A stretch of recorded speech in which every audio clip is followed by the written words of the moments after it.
Perumpamaan orang yang menginfakkan hartanya di jalan Allah adalah seperti sebutir biji yang menumbuhkan 7 tangkai. Pada setiap tangkai ada 100 biji yang lain. Allah melipat gandakan bagi siapa yang Dia kehendaki, dan Allah Maha Luas lagi Maha Mengetahui. Shadaqallahul adzim. Assalamualaikum warahmatullahi wabarakatuh. Teman-teman sekalian, sore ini saya pengen ngajak kita untuk belajar gimana cara sedekah yang bisa menghilangkan sifat kikir. Karena salah satu di antara tujuan dari ibadah sedekah itu adalah wa may yuqashuha nafsih, menghilangkan sifat kikir. Yuqashuha nafsih, menghilangkan rasa enggan di dalam hatinya untuk memberi, menghilangkan rasa cinta terhadap dunia sehingga dia gak rela kehilangan dunia. Itu adalah inti dari sedekah. Selain memang ada kasih sayang di dalam sedekah, ada belajar kepedulian di dalam sedekah, silaturahim juga ada di dalam sedekah. Tapi di antara sekian banyak goals dari sedekah, salah satunya adalah menghilangkan sifat kikir. Gimana sih caranya sedekah yang bisa menghilangkan sifat kikir? Bagaimana Al-Quran mengajarkan kita tentang sedekah supaya kita merasa bahwa memberi itu lebih baik dan lebih utama daripada menyimpan. Walaupun bukan berarti semuanya diberikan dan tidak ada yang disisain, enggak juga. Tetapi kita tetap merasa bahwa memberi lebih baik daripada menyimpan. Menolong lebih baik daripada diam. Menyenangkan hati orang lain lebih baik daripada memuaskan hawa nafsu kita tentang urusan dunia. Ini adalah salah satu di antara tujuan bersedekah. Makanya di bulan Ramadan sendiri kita diajarkan sedekah dengan memberi makan orang yang berbuka puasa. Dan ini sebetulnya kalau kita baca sejarah Nabi, memberi makan orang yang berbuka itu, kalau kita baca sejarah sahabat, bukan dari harta yang lebih saja, tapi kadang bahkan dari jatah berbuka kita. Makanya dalam tahapan-tahapan bersedekah itu ada 3 nih. Pertama, bersedekah dengan apa yang lebih. Allah berfirman, yas'alunaka madza yunfikun qulil 'af. Mereka bertanya apa yang mereka infakkan, katakan infakkanlah yang lebih. Ini adalah sedekah level 1, di mana kita bersedekah karena ada kelebihan harta. Dan itu juga ada ayatnya yang tadi saya bacakan, yas'alunaka madza yunfikun qulil 'af. Mereka bertanya apa yang harus kami infakkan, baik itu zakat atau sedekah yang lebih. Level kedua dari sedekah itu adalah memberikan apa yang kita sukai.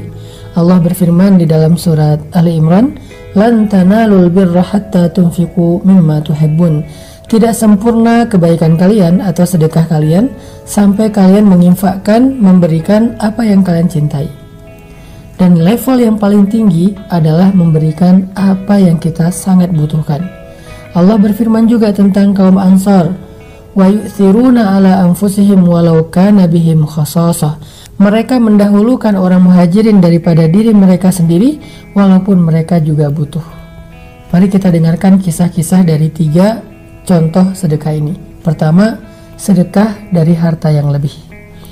Sedekah dari harta yang lebih kita bisa mendengar dari kisahnya Utsman bin Affan radhiyallahu an yang luar biasa. Ketika beliau bersedekah angkanya bisa miliaran. Begitu juga sedekahnya Abdurrahman bin Auf, sedekahnya Sa'ad bin Mu'az, sedekahnya Sa'ad bin Abi Waqqas. Mereka memberikan kelebihan-kelebihan harta mereka. Dan ini adalah sesuatu yang baik dan tidak tercela karena memiliki kelebihan harta. Kemudian kalau kita baca kisah sedekah dengan apa yang kita cintai. Nah, ketika ayat ini turun, surat Ali Imran juz 4 pertama di atas, lan tanalul birra hatta tunfiqu mimma tuhibbun. Nabi membacakan ayat ini kepada para sahabat. Kata Nabi, tidak sempurna sedekah kalian sampai kalian memberikan apa yang kalian cintai. Sahabat mendengar ayat ini dibacakan oleh Nabi langsung pada pulang, pamit, pulang. Tiba-tiba mereka berdatangan lagi dengan membawa harta yang mereka cintai. Ada yang membawa onta sebagai kendaraan favoritnya. Onta itu kalau sekarang mungkin kendaraan yang harganya sekitar 2 miliar. Karena ini onta perang, bukan onta biasa yang disembelih yang harganya 40 juta. Ada yang bawa onta perang, ada yang bawa kuda, Ada yang bawa sertifikat tanah, ya Rasulullah, ini adalah kebun yang paling saya cintai di antara harta saya, karena di dalamnya ada banyak sekali pohon-pohon yang subur dan panennya setahun 3 kali. Saya ingin memberikan fisabilillah.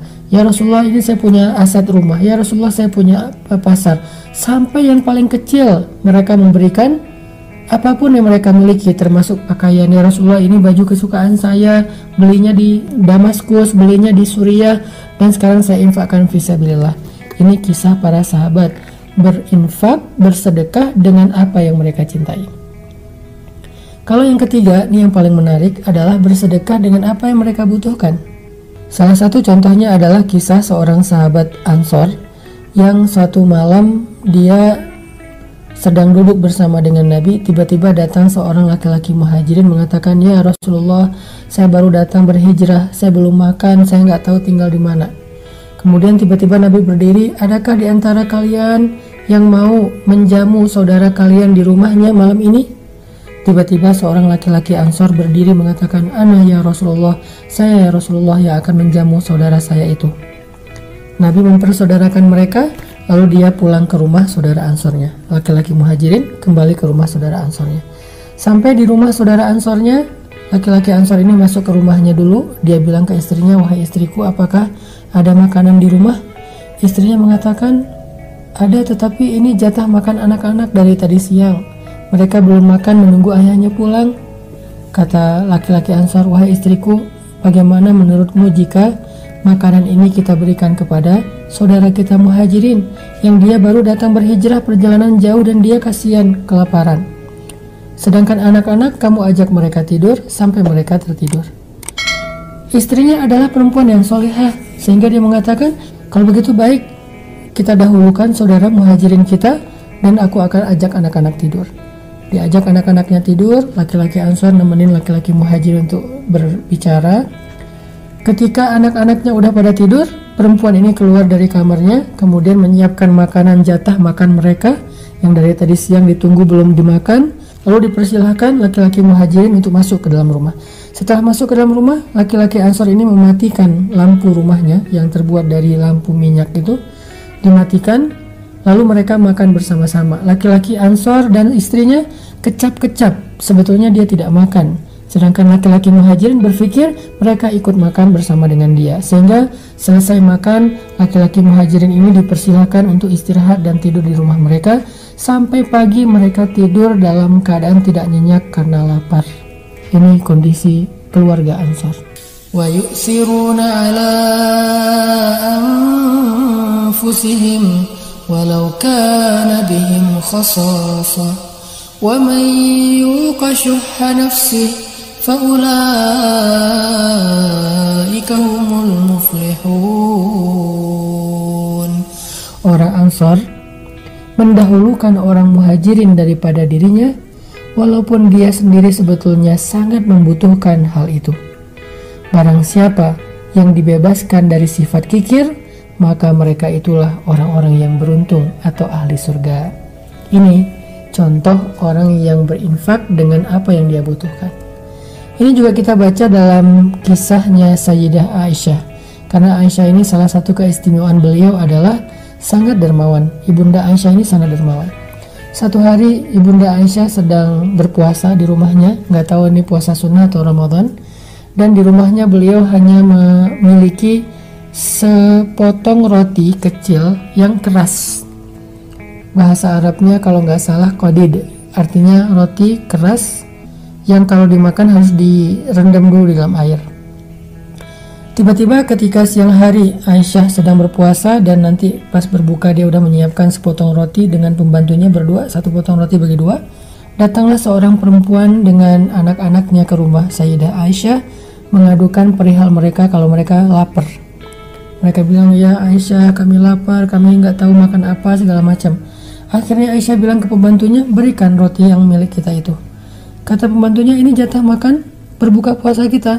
Kata Aisyah, "Berikan kepada mereka." Akhirnya pembantunya mengatakan, "Naam." Dia memberikan kepada pengemis tadi roti jatah mereka berbuka puasa. Lalu dia merasa bersedih karena dia nggak tahu nanti buka puasa makan apa kecuali hanya minum air putih. Tapi ada keajaiban yang terjadi. Menjelang waktu berbuka, tiba-tiba ada sahabat yang datang ke rumah Aisyah memberikan hadiah makanan, nasi yang di dalamnya ada kaki kambing panggang, udah lengkap satu porsi. Sehingga kemudian Aisyah memanggil pembantunya, dia panggil ke sini, dia bilang, makanlah karena ini lebih baik daripada roti yang tadi engkau berikan kepada orang miskin. Ini menjadi pelajaran penting buat kita bagaimana seorang Sayyidah Aisyah rela memberikan jatah makan berbuka puasanya cuman satu-satunya, dan Aisyah sahur hanya dengan air putih dan dia menyimpan roti itu untuk berbuka, tapi dia berikan kepada orang yang lebih membutuhkan. Padahal Aisyah juga membutuhkan roti tersebut, dan dia nggak pernah menyangka kalau nanti sore akan mendapatkan makanan yang lebih baik daripada apa yang sudah dia berikan. Dan lagi pula Nabi SAW bersabda, demi Allah tidak akan berkurang harta karena sedekah. Dan Aisyah membuktikannya, nggak berkurang jatah makan kita karena sedekah. Atau dalam riwayat yang lain Nabi mengatakan, demi Allah nggak akan bertemu sedekah dan musibah di hari yang sama. Jadi kalau kita pengen terhindar dari suatu musibah, sedekahlah. Hari itu nggak akan terjadi musibah, karena Nabi bersumpah tidak akan ketemu musibah dan sedekah di hari yang sama. Mudah-mudahan kita termasuk orang yang bisa bersedekah dengan harta kita yang lebih, dengan harta yang kita cintai, bahkan dengan sesuatu yang paling kita butuhkan, sehingga Allah Subhanahu wa Ta'ala akan melipat gandakan pahala dan kebaikan untuk kita, karena Nabi mengatakan, demi Allah gak akan berkurang harta karena sedekah. Dan mudah-mudahan kita juga akan terhindar dari berbagai macam keburukan di hari saat kita bersedekah, memberi makan orang berbuka puasa. Kenapa? Karena kata Nabi tidak akan bertemu sedekah dan musibah di hari yang sama. Barakallahu fikum.